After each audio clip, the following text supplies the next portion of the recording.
Добар ден, почитувани, ова е стартот на најновата Телма амбуланта. Денеска ќе зборуваме за болестите на хипофизата, што ги предизвикува, колку се сериозни, како се препознаваат и лекуваат. Доктор Катерина Адамова, специјалист по ендокринологија од Универзитетската клиника за ендокринологија, дијабетес и болести на метаболизмот, е денеска во студиото на Телма. Добре ни дојдовте. Добар ден, ви благодарам на вашата покана да бидам ваша гостинка. Докторке, знаеме дека хипофизата има важна улога, таа всушност се регулира функцијата на останатите жлезди во телото, па каде точно е лоцирана, колкава е, големо ли е нејзиното значење? Хипофизата е една многу малечка жлезда, меѓутоа со едно огромно значење. Нејзината големина е околу 5 мм. Се наоѓа точно во центарот на мозокот, да кажеме, значи од коренот на носот, неколку сантиметри позади, така да не можеме точно да ја опишеме просто кажано. Многу е важна, меѓутоа нарекуваме кралица. Зошто? Затоа што врши контрола на многу битни функции во телото. Од работа на срце до метаболизам, до процесот на менструален циклус, многу различни улоги, затоа ја нарекуваме кралица. Имаат ли луѓето со болести на хипофизата специфични симптоми кои што би укажале на некаков проблем, со оглед на тоа дека се наоѓа длабоко во мозокот, како што споменавте, можеби главоболки се јавуваат или не мора? Местото е многу карактеристично. Хипофизата е сместена во села Турцика, односно на латински наречено, ние го нарекуваме турско седло. Зошто? Затоа што тоа е дел од сфеноидалната коска, од базата на мозокот, која што има изглед на типично турско седло од турско време. Затоа се нарекува така. Меѓутоа, бидејќи е сместена во коска, значи нема многу голем простор каде да расте. Проблемите кои што се јавуваат кај пациентите пред се зависат од две работи. Зависи дали има промени во функционалноста на хипофизата и во зависност од од поставеноста на одредени промени. Значи доколку има некаква промена, туморозна формација, во зависност од тоа каде е таа поставена.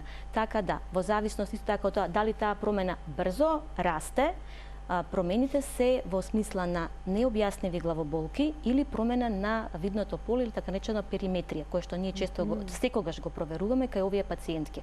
Обично на двете очи се јавува тој проблем или не, само на едното? Тоа е многу интересно. Зависно, има два очни нерви кои што се буквално преклопуваат вака кај точно во пределот на хипофизата. Така, доколку има некаква промена на хипофизата, туморозна формација, таа може да биде поставена во средина, на едниот нерв, на другиот нерв, така да. Зависи каде притиска. Така е. Проблемот може да биде периферно, може да биде внатрешната страна на носот, да кажеме, така да пациентот може да гледа странично во ред, меѓутоа према носот да има изгубен вид. Така да зависно од локацијата е тоа. А дали туморите се оние што најчесто предизвикуваат некаков проблем или пак може да се јави воспалителен процес? Најчести промени се туморозните формации кои што морам да потенцирам дека скоро секогаш се бенигни, така да. Многу ретко се случува да се навистина исклучително ретко, така да можеме да ги смириме нашите пациенти кои што многу често доаѓаат вознемирени доколку се најде некаков наод. Меѓутоа исто така многу ретко се случува, меѓутоа почесто другите промени, значи може да се случи и воспаление на хипофизата. Пак исто така ретко, меѓутоа така. Бактериско, вирусно, автоимуно, не, какво? Тоа е автоимуно заболување, се нарекува хипофизитис. Се нарекува така затоа што, значи, итис означува воспаление. Може да биде само по себе, да биде едноставно самата хипофиза нападната, просто кажано, од лимфоцити, се нарекува лимфоцитен хипофизитис, или пак може да биде како дел во склоп на други автоимуни заболувања. Во секој случај, автоимуната компонента е најбитниот дел кај овие состојби. Меѓутоа, повторно ќе кажам, хипофизитисот е многу реток во однос на туморите кај хипофизата. А дали при тоа симптомите се јавуваат многу брзо, доколку е автоимун некој процес кој што е нападнал жлезата или пак се јавил тумор? пациентите веднаш ќе почувствуваат некакви промени или пак болеста постепено се развива? И тоа зависи од самата состојба со која силина се појавува тоа воспаление. Доколку воспалението се развива пополека, во тој случај и симптомите се развиваат пополека. Обично се симптоми од страна на недостаток на хормоните кои што се излачуваат од тироидната жлезда. Додека пак ако ако воспалението е силно изразено, брзо се развива, во тој случај многу побрзо се реагуваат тие симптоми и пациентите многу побрзо се јавуваат кај нас на контрола, каде што со проверка на хормоните можеме да провериме зашто всушност се работи. Ние тука подготвивме два телопа кои што ќе можеме да ги погледнеме во рамки на емисијата и се однесуваат на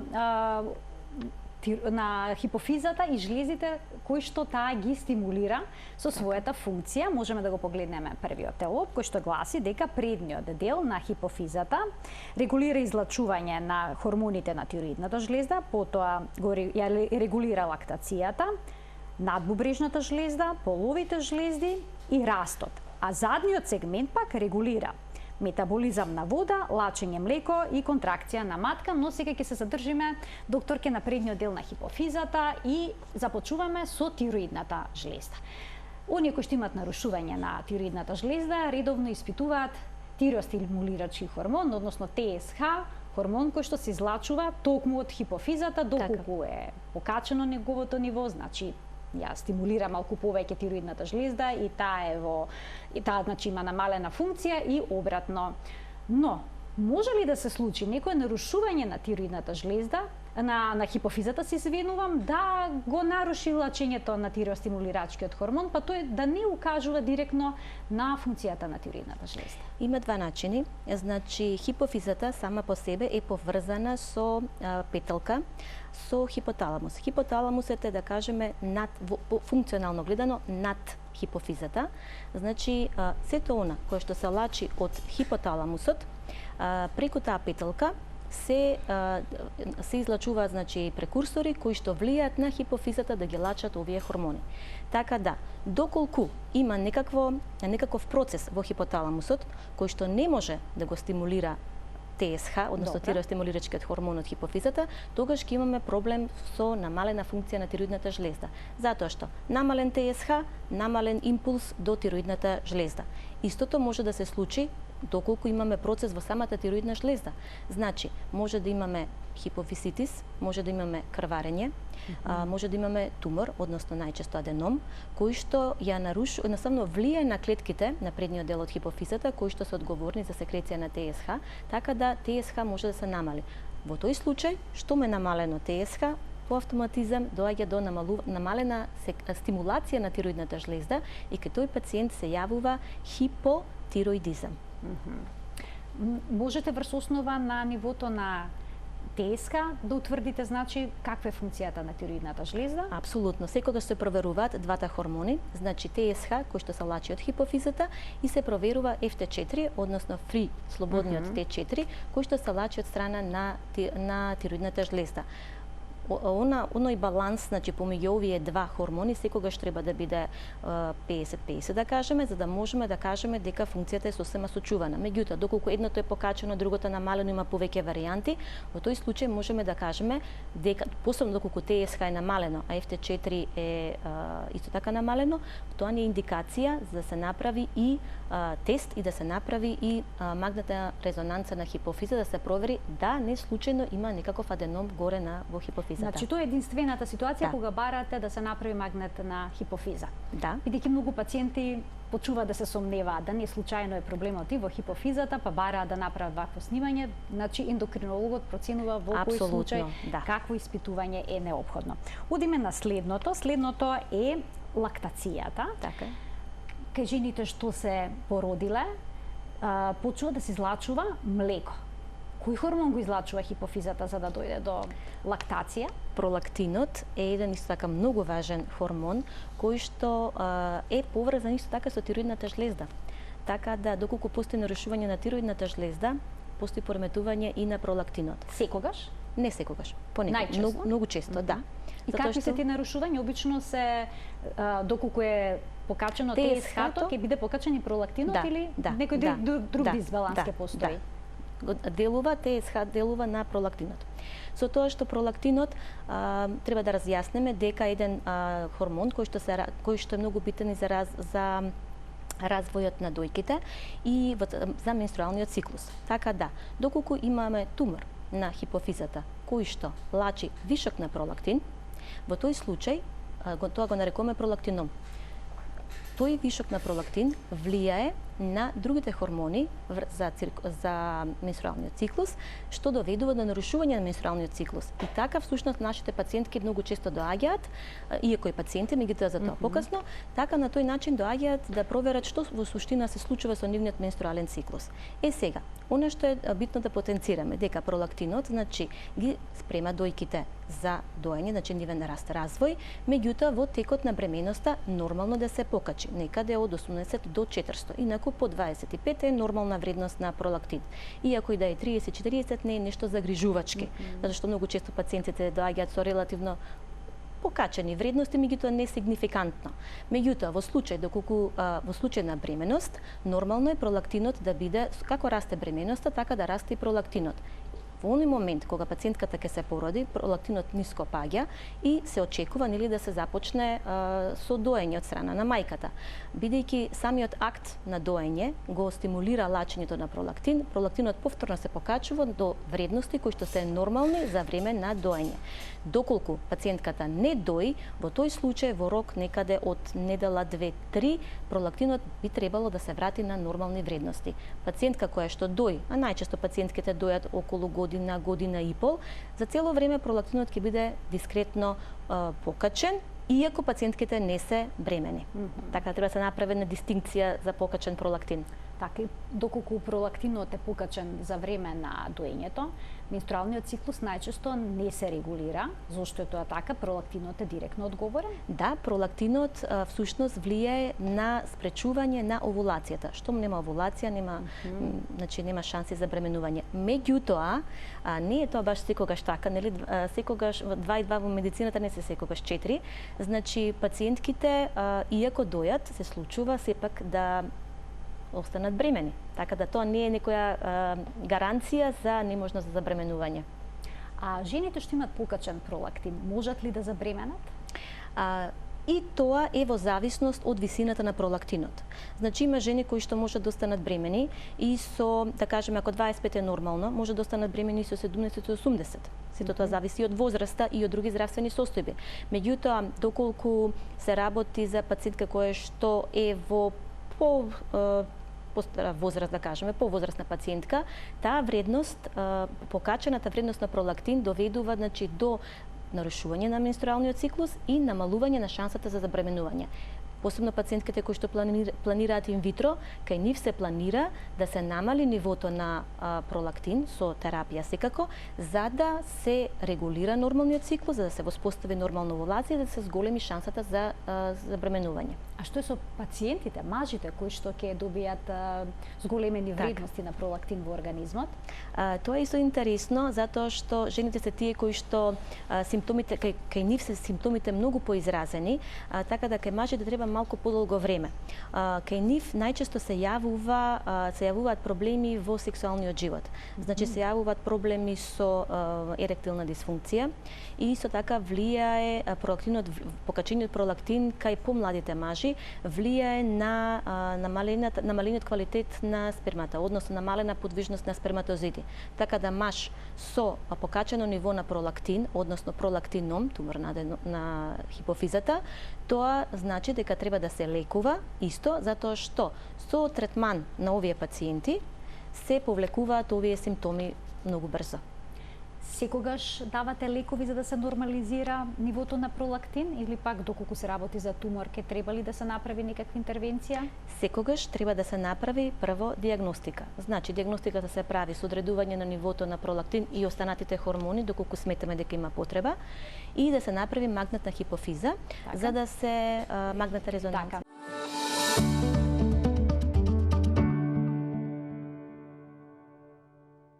Продолжува денешната телма амбуланта, зборуваме за болестите на хипофизата со доктор Катерина Адамова, специјалист по ендокринологија од Универзитетската клиника за ендокринологија, дијабетес и болести на метаболизмот во Скопје. Доктор, веќе искоментиравме дел од жлездите што хипофизата всушност ги регулира. Можеме уште еднаш да го погледнеме првиот телок, да се потсетиме за што зборувавме пред малку. Значи, предниот дел од хипофизата го регулира излачувањето на тироидната жлезда, потоа учествува во регулацијата на лактацијата, надбубрежната жлезда, половите жлезди и растот. Пред малку ја коментиравме лактацијата, односно пролактинот. Споменавте какви се симптоми може да имаат мажите и жените, но еве едно потпрашање дополнително, дали секогаш се јавува млеко во градите кај мажите и кај жените, доколку имаат нарушена функција на хипофизата, која што вклучува зголемено излачување на пролактин. Доколку се работи за покачено ниво на пролактин, а причината е пролактином, значи аденом на хипофиза, во тој случај не секогаш се јавува секреција. Кај жените малку почесто се јавува тоа, кај мажите малку поретко.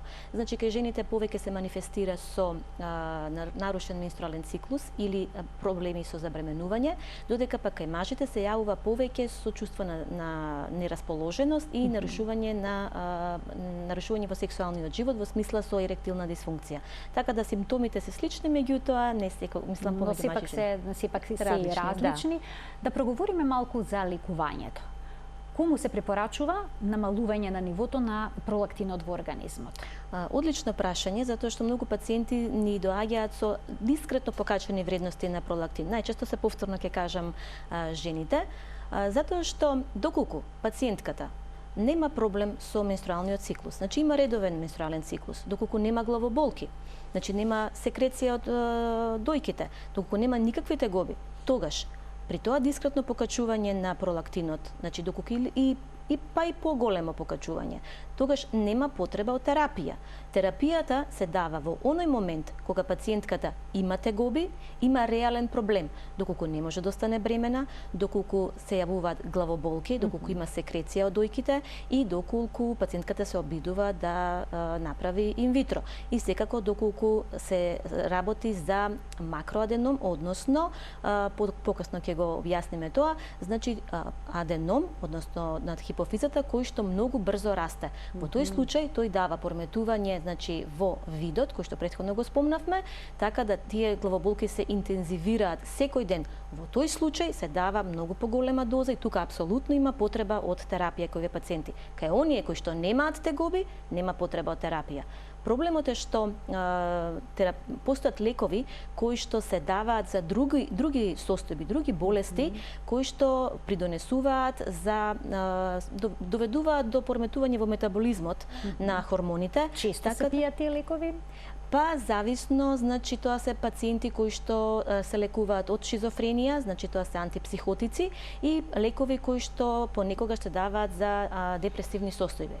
Така да долготрајноста на таа терапија знае многу често да придонесе за покачување на пролактинот. Затоа во консултација со нашите колеги психијатри, доколку се промени терапијата или дозата, пролактинот кај овие пациенти па и тегобите се намалуваат. Лековите што се пијат за намалување на пролактинот обично многу тешко се толерираат. Кај сите пациенти е исто? Тоа е многу индивидуално, впрочем како и сите други состојби, значи најчесто се даваат два лека. Едниот е бромергон, другиот е каберголин, односно достинекс. Некои пациентки многу тешко го толерираат бромергонот, некои пак пациенти многу тешко го толерираат достинексот. Меѓутоа тоа е многу навистина индивидуално, понекогаш треба само титрација на дозата, да се започне со помалачка доза за да се навикне пациентката, потоа постепено да се зголеми дозата. Начално се адаптираат пациентите. Ако е пролактинот пrenизок, ќе чувствуваме проблем? Да, затоа што и премногу ниско знае да направи проблем со менструацијата, премногу ниско значи дека жената нема да може да дои, нема да има млеко. Така да, доколку пациентот или пациентката примаат терапија, значи таа треба да се иститрира за да не биде преголема доза. Секогаш треба да соработуваме, значи да се постигне некоја средна вредност на пролактинот. Доктор, ќе да ги поканиме гледачите да се вклучат во денешната емисија со нивни прашања на телефонскиот број 02 3076 677. Почитувани од овој момент емисијата е контактна и во наредните 10 минути ќе можете да поставите прашање. Одиме на следното нешто во денешната емисија, значи предниот дел на хипофизата исто така учествува во регулирањето на излачувањето на хормоните, можеме уште еднаш да го видиме, телопот на надбубрежната жлезда. Сега, кои хормони се тие, докторки, од надбубрежната жлезда и што може да ни се случи доколку се јави дисбаланс? Значи, збориме за останатите хормони кои што исто така се многу важни. Тоа е АЦТХ, ФСХ, ЛХ и хормон на раст. Ќе ги анализираме подетално. Значи, еден од, не можем да кажем најбитните, затоа што буквално сите хормони се многу важни, целосно за целиот метаболизам на пациентот. Така да ќе почнеме со АЦТХ.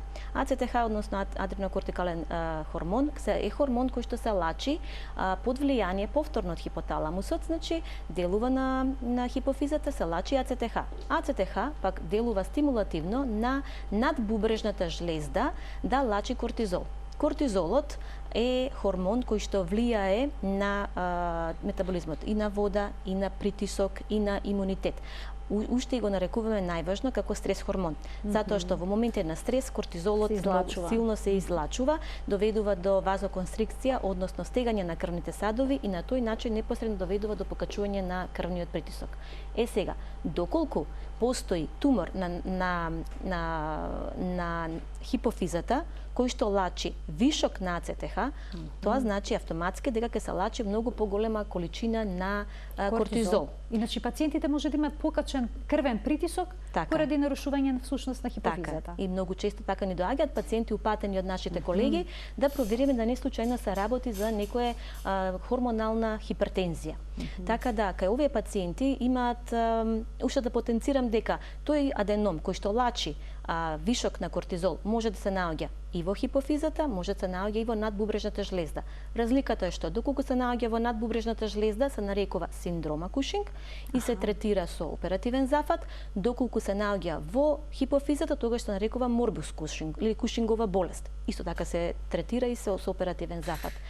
Карактеристика на двете иста е состојбата, значи постои покачено ниво на кортизол во организмот. Последиците од хиперкортизолемијата се еден многу класичен изглед. Пациентите имаат натоложување на масното ткиво на вратот, на задната страна на вратот и централна дебелина, додека рацете и нозете се многу потенки. Постои значи редистрибуција на масното ткиво. Исто така се јавуваат виолетови стрии, не се на белите стрии кои што се карактеристични после покачување на телесна тежина, туку виолетови стрии. Исто така пациентите се многу склони на рани кои што многу потешко зараснуваат. Така да оваа состојба на прв поглед, исто така пациентот има многу карактеристичен изглед на лицето, широко или фација слоната го нарекуваме, значи изглед на месечина, заоблено е лицето. Така да само влез на пациентот во вашата ординација, вие веднаш препознавате дека се работи, ако е силно развиена таа состојба, веднаш се препознава дека се работи за вишок на кортизол.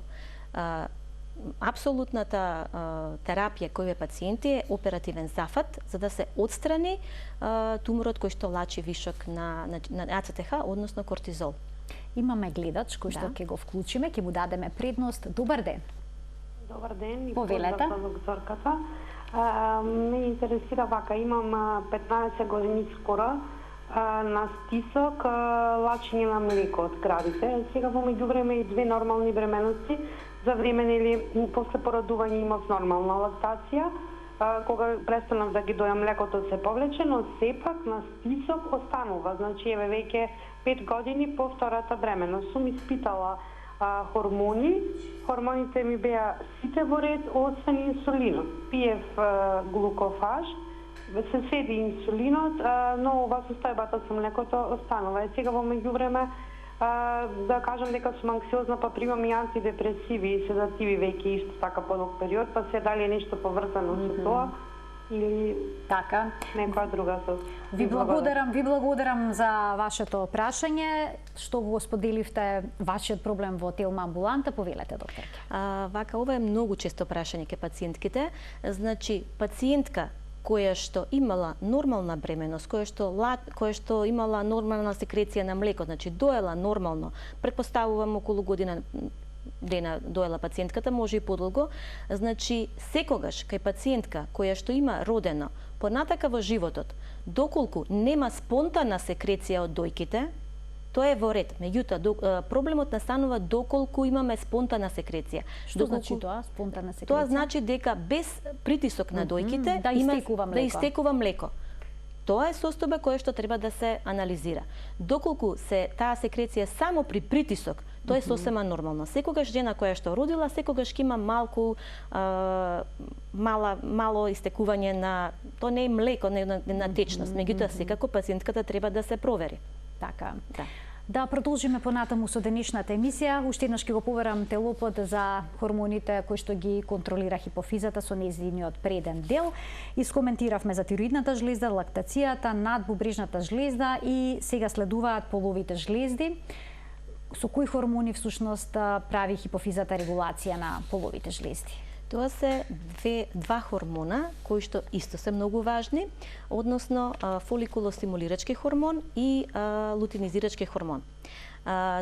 ФСХ и ЛХ, значи се хормони кои, поточно ФСХ е хормон кој што влијае на стимулација на фоликулите и влијае на квалитетот на фоликулите кај жените и квалитетот на сперматогенезата кај мажите. Додека пак лутинизирачкиот хормон влијае на вториот дел од циклусот, значи кај жените, стимулира значи да настане овулација и формирање на жолто тело, од кое што после ќе се лачи прогестерон, кој што е многу битен понатаму за евентуална бременост, а пак кај мажите лутинизирачкиот хормон е битен заради дејството на лајдиговите клетки и за лачењето на тестостерон. Така да можеме да забележиме дека тоа е многу важна функција, доколку постои некаква промена во самата хипофиза, во тој случај доколку постои намалување на, а најчесто е намалување на ФСХ и на ЛХ, во тој случај значи немаме соодветна стимулација на гонадите, односно на овариумите и на тестисите кај мажите и кај жените. Меѓутоа, доколку се има покачени вредности, во тој случај се работи, значи кај мажите се работи за некои синдроми, генетски синдроми, додека пак кај жените, доколку имаме покачување на ФСХ и ЛХ, најчесто се работи за веќе перименопауза или менопауза, во зависност од покачувањето на овие два хормона.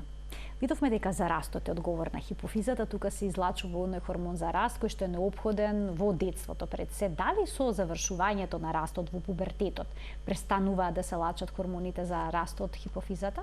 Не престануваат. И понатаму ги има? Да, само што во многу помали количини, затоа што претходно е потребно за раст и развој. Значи потребно е коската да порасне, меѓутоа потребно е и за јачина на мускули, едноставно за давање на сила. Така да кога пациентот ќе порасне од нормална висина, која што е во зависност секако од генетиката од родителите, значи хормонот на раст во детството е нормално многу повеќе се излачува, за да во текот на зрелата возраст веќе постепено се намалува. Има многу важна улога, затоа што кога ќе настане пубертетот и кај момчињата и кај девојчињата, настанува затварање, велиме, на затварање на коските. Тоа бидејќи така децата растат. Така. Со продолжување на коските. Штом еднаш ќе се затвори, тоа е конечно. Тоа е конечно, да. Тогаш веќе нивото на хормон на раст, на соматотропниот хормон, тогаш веќе тој се нормализира до некои вредности кои што се потребни за метаболизмот кај пациентот. Сега, доколку пред затварањето, значи на коските, на епифизите го нарекуваме тоа, во тој случај, доколку постои намалено ниво на хормонот на раст, во тој случај имаме задоцнет пубертет, имаме низок раст кај овие деца, кои што најчесто се го приметуваат, го забележуваат педијатрите и кои што доколку прават одредени тестови, со кои што се утврдува недостиг на хормон на раст, односно намалено ниво, и тогаш се започнува со таа терапија. Така. Во случај доколку се излачува повеќе. Во случај доколку се излачува повеќе, значи тоа се случува во возраст кога епифизите се затворени, значи коските веќе не може да растат, тогаш е веќе проблем, значи тогаш се работи за тумор на хипофиза, кој што лачи поголема количина на естеха, значи на гроуth хормон, и тоа доведува до зголемување на прстите на рацете, на нозете, на носот, на промена на ликот, значи со промененција на долната вилица. Значи растат одредени делови од само одредени лицето? делови. И многу карактеристично, ние нашите пациенти обично ги прашуваме, самите кажуваат дека забележале промени во смисла на зголемување на бројот на чевлите, или не можат веќе да ја носат бурмата, или околината веќе ги забележува дека изгледаат многу поразлично. Така да и тоа е многу карактеристичен изглед. Исто како кај Кушинговиот синдром, така и овие пациенти со акромегалија, таа се состојба се некова акромегалија, акро се значи крајни делови на телото. Тоа значи оваа состојба е апсолутно кога ќе се види, се диагностицира, така да на врата веќе можете да препознаете. Апсолутно, бара секако оперативен третман, колку е можно побрзо, за да не дојде до понатамошно влошување на состојбата. Затоа што овие пациенти растат многу високи, меѓутоа ги нарекуваме и стаклени джинови. Затоа што во суштина развиваат хипертензија, развиваат диабетес и одредени мускулно-скелетни заболувања, и затоа треба што побрзо оваа состојба да се реши. Имаме уште еден гледач, ќе го вклучиме во програма. Добар ден.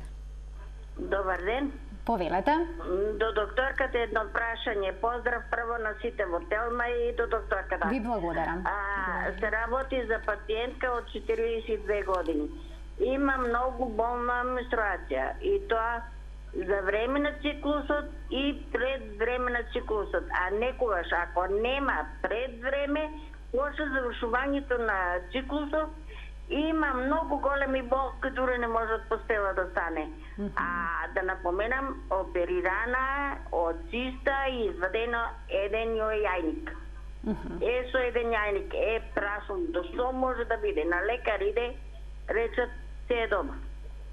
Значи нема никаква конкретна диагноза, само силни болки. Добро, ви благодарам за вклучувањето во програма. Што би можело да се направи како испитување во случај кога се многу силни менструалните циклуси? Најчесто велиме кога има болки, значи имаме овулација, меѓутоа бидејќи возраста веќе на 42 години, така, сепак би треба да се направат анализи на сите хормони и обавезно да се направи гинеколошки преглед, да не се работи за една друга состојба ендометриоза, која што треба гинеколошки да се третира. И сега не знам зошто е изваден едниот јајник, претпоставувам некаква состојба, имало само заради циста, мислам дека не била таа причината. Може да се чоколадните цисти, нели, од ендометриоза, така што не... Така, може да е нешто, меѓутоа сепак би советувала на пациентката да направи хормонални испитувања на клиника за ендокринологија. Ајде да вклучиме уште еден гледач. Добар ден. Добар ден. По програма сте, повелете, ве слушаме. Добар ден. Поздрав до вас и до докторката. Значи би ве замолила за едно прашање. Девојчето, ќерката, значи има од 19 години, значи во одредени периоди се случувало да снема, значи ова менструација, претпоставувам, така. Значи месец-два да има, после 1, 2, 3, мислам 3 да не, сега во овој период, значи 4 месеца изостанува. Така да еднаш сме се обратиле на ендокринолог и тогаш помлада беше така и малку имаше онака благо покачување на тестостерон сосема значи и докторката рече нема потреба, да нема потреба моментално нешто да се превземе. Сега меѓутоа мислам со тек на време има и други некои тегоби што мада сум лаик ја, меѓутоа некако се надоврзуваат со некои гастритични проблеми, да речеме некои состојби така главоболки одреден период, да речеме уназад овие месеци, така некои Така, дополнително некои проблеми кои што вие лично ги поврзувате со нередовниот менструален циклус и предпоставам прашањето е што би можело да се направи за тие да се изрегулираат и какви испитувања да се спроведат. Ви благодарам за вашето вклучување во Телма амбуланта. Повелете, докторке. Најчесто младите пациентки, многу често младите пациентки имаат нарушување на менструалниот циклус, не секогаш наоѓаме причина, меѓутоа што ми кажа значи гледачот е дека што ми е покачено ниво на тестостерон, можно е да се работи за полицистичен оваријален синдром, кај кој што полицистични јајници тоа што го полицистични јајници, така да, бидејќи кај нив се зголемуваат андрогените, значи машките хормони се зголемуваат и придонесуваат за нарушување на циклусот. Меѓутоа, штом еднаш веќе е бил подкачен тој хормон, јас би советувала на пациентката да дојде, да ги направиме повторно сите хормони, затоа што може да има промена во нивото, а секако со гинеколошки преглед, за да се види дали да се работи всушност за едниот или за двата јајници за полицистични јајници.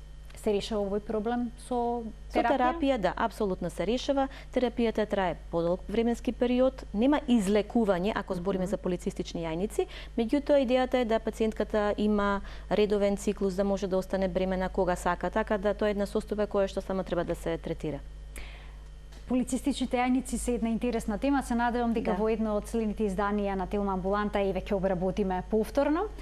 Ке продолжиме сега со разгледување на останатите проблеми кои што може да ги предизвика хипофизата, но сега со незиниот заден дел да го погледнеме следниот телоп за задниот сегмент од хипофизата, дека регулира метаболизам на вода, барем јас ова го најдов доктор, лачење на млеко и контракција на матката. Се надевам дека сум во право со ова што сум го издвоила, да започнеме со метаболизмот на вода.